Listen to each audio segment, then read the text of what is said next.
आज मैं जो कहानी लेकर आई हूँ उसका नाम है ऊपर वाले के दरबार में कोड़े। तो आप लोग पूरी कहानी ज़रूर से ज़रूर सुने। एक राजा था और उसके पास बहुत सारे नौकर थे जो सब मिलकर महल की देखरेख और साफ सफाई करते थे। एक बार राजा का एक नौकर उनके शयन कक्ष की सफाई कर रहा था।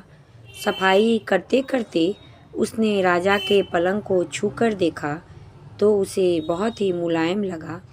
उसे थोड़ी सी इच्छा हुई कि उस बिस्तर पर जरा लेटकर देखे कि कैसा आनंद आता है, लेकिन उसके मन में डर भी था। तो उसने कक्ष के चारों ओर देखा कि कोई उसे देख तो नहीं रहा, और जब उसे लगा कि उसे कोई नहीं देख रहा है तो वह थोड़ी देर के लिए बिस्तर पर लेट गया। वह नौकर काम करके थका हुआ था, सो बेचारा की थोड़े ही देर में आंख लग गई और थोड़ी देर के लिए वह सो गया।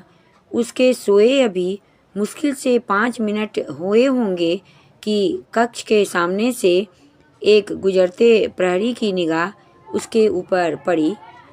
नौकर को राजा के बिस्तर पर सोते देख प्रहरी की त्योरियां चढ़ गई। उसने तुरंत अन्य प्रहरियों को आवाज़ लगाई और सोते हुए नौकर को लात मारकर जगाया और हथकड़ी लगाकर रस्सी से जकड़ लिया गया। उस बेचारा ने कुछ बोलना चाहा, लेकिन उसे बोलने ना दिया गया।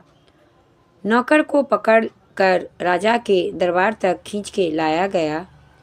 राजा को सारी वस्तु स्थिति बताई गई।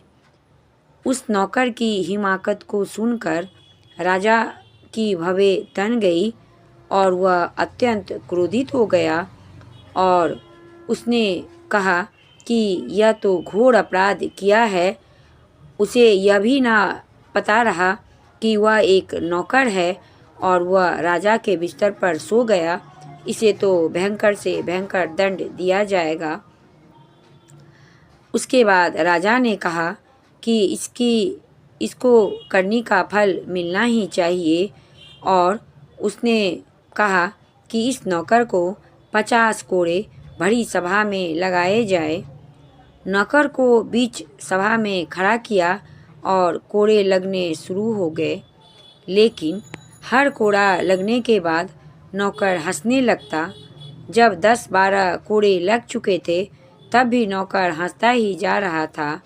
राजा को यह देखकर अचरज हुआ। राजा ने कहा, ठहरो।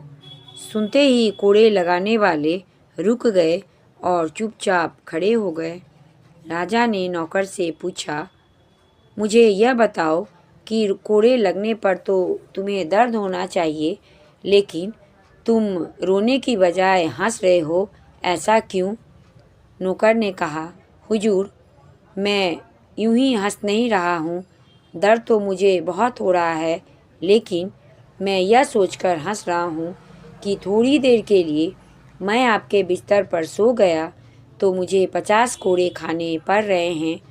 हुजूर, आप तो इस बिस्तर पर रोज़ सोते हैं, तो आपको ऊपर वाले के दरबार में कितने कोड़े लगाए जाएंगे? इतना सुनना था कि राजा आश्चर्यचकित रह गए। उन्हें अपनी गलती का एहसास हुआ और उन्होंने तुरंत कोड़े लगाने वाले से कहा कि इसे अब कोड़ा नहीं लगेगा और इसे आज़ाद कर दो, और उस नौकर को तुरंत आज़ाद कर दिया गया। तो कैसी लगी आप लोग को छोटी सी कहानी? अच्छी लगी तो चैनल को ज़रूर से ज़रूर सब्सक्राइब कर दें। धन्यवाद।